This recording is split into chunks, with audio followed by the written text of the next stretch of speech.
Assalamualaikum warahmatullahi wabarakatuh. Sebelum saya mempresentasikan tugas saya pada malam hari ini, saya akan memperkenalkan diri saya terlebih dahulu. Nama lengkap saya Suraida, biasa dipanggil Ida.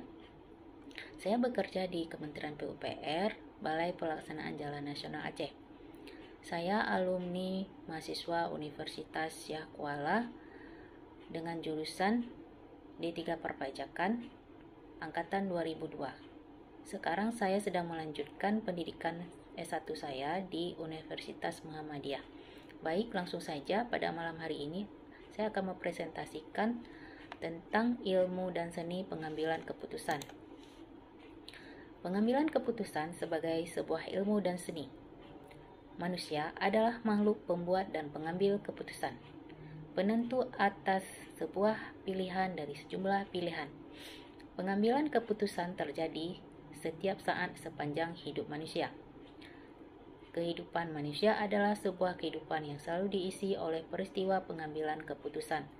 Namun, kebanyakan dari manusia tidak pernah tahu akan konsekuensi dari suatu keputusan yang diambil. Pengambilan keputusan disebut sebagai seni karena sebagian kegiatan tersebut selalu dihadapkan pada sejumlah peristiwa yang memiliki karakteristik keunikan tersendiri. Ilmu dan seni pengambilan keputusan pada akhirnya bertujuan untuk memudahkan manusia dalam menentukan keputusan terbaiknya, di mana keputusan yang diambil akan mempengaruhi cara pencapaian tujuan yang hendak diraih. Definisi keputusan. Keputusan adalah proses penelusuran masalah yang berawal dari latar belakang masalah, identifikasi masalah, hingga kepada terbentuknya sejumlah atau rekomendasi. Menurut Fahmi di bukunya tahun 2013. Rekomendasi itulah yang selanjutnya dipakai dan digunakan sebagai pedoman basis dalam pengambilan keputusan. Oleh karena itu, begitu besarnya pengaruh yang akan terjadi jika seandainya rekomendasi yang dihasilkan tersebut terdapat kekeliruan atau adanya kesalahan-kesalahan yang tersembunyi karena faktor ketidakhati-hatian dalam melakukan pengkajian masalah. Relasi antara pengambilan keputusan dengan pencapaian tujuan. Setiap manusia memiliki tujuan yang hendak diraih. Tujuan tersebut dapat diraih secara individu atau melalui kelompok. Organisasi merupakan wadah atau alat yang digunakan oleh manusia untuk mengkoordinasikan seluruh tindakan mereka dengan tujuan saling berinteraksi untuk mencapai sejumlah tujuan yang sama.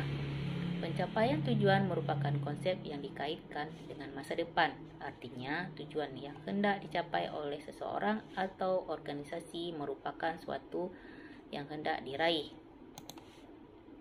Tahap-tahap pengambilan keputusan. Pertama, mengidentifikasi masalah tersebut secara jelas dan gamblang atau mudah dimengerti. Kedua, membuat daftar masalah yang akan dimunculkan dan menyusunnya secara prioritas dengan maksud agar adanya sistematika yang lebih terarah dan terkendali. Tiga, melakukan identifikasi dari setiap masalah terhadap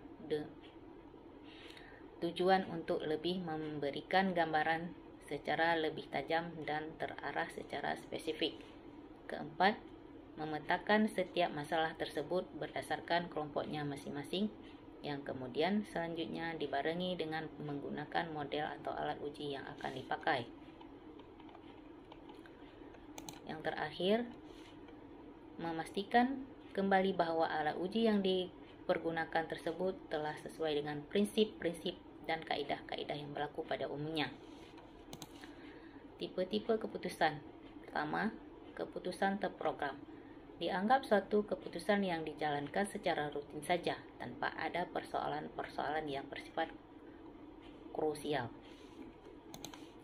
Keputusan yang kedua, keputusan yang tidak terprogram. Keputusan yang diambil dalam usaha memecahkan masalah-masalah baru yang belum pernah dialami sebelumnya, tidak bersifat pengulangan, tidak terstruktur, dan sukar mengenali bentuk, hakikat, dan dampaknya. Menurut Syagan dan dalam Fahmi di bukunya di tahun 2013. Proses pengambilan keputusan. Lahirnya sebuah keputusan tidak serta-merta melangsungkan secara sederhana begitu saja, sebab sebuah keputusan itu selalu lahir berdasarkan dari proses yang memakan waktu, tenaga, dan pikiran, hingga akhirnya terjadi suatu pengkristalan dan lahirlah sebuah keputusan. Perubahan dalam keputusan. Dalam proses berlangsungnya suatu keputusan tentu tidak selamanya berlangsung sesuai dengan rencana yang diharapkan. Kualitas keputusan. Kualitas merupakan mutu dari pekerjaan atau hasil yang telah dicapai dengan proses yang dilakukan. Sehingga kualitas keputusannya merupakan mutu yang dihasilkan dari hasil keputusan tersebut yang telah diaplikasikan atau telah diuji secara maksimal dan terlihat hasilnya secara maksimal serta dinilai secara maksimal juga.